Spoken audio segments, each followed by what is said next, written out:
Dem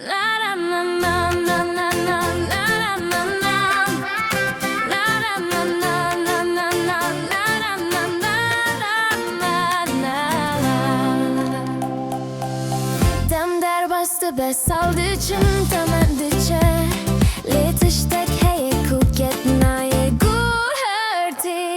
Payîste o peldiweşin derdimînin tazî zivistan tê o berf dibare dinya dibe spî.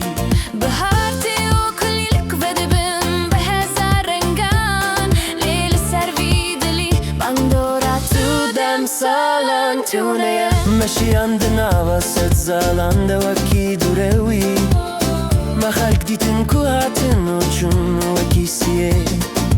Gelek keloka ser herifîn bû nax û toz lê peyva di nav bera me de ma wekî sond û soz. Dinya dê herike wekî avê di nava destan de her tişt winda dibe di nava bîranînan de Evîna Rastin her dem dimîne wekî kaniyek pîroz di kurahiya dil de dibe dibe.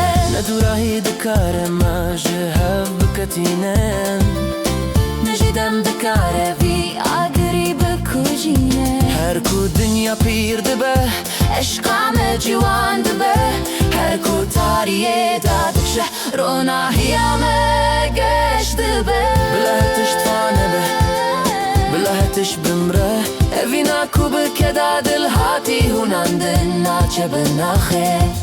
Ew ê bibe stranek di ser zimanê evîn daran de. Ew ê bibe helbestek di nava pirtûkên dîrokê de.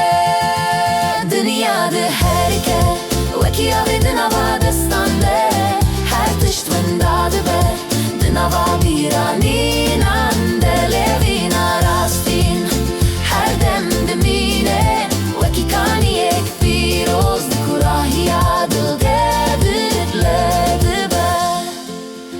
Dinya di herike wekî avê di nava destan de her tişt winda dibe di nava bîranînan de Evîna Rastin her dem dimîne wekî kaniyek pîroz di kurahiya dilgedik le dibe.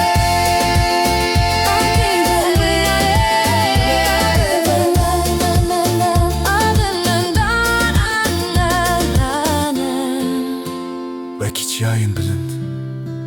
Wekî rûmet hetil daran Evîna Rastin.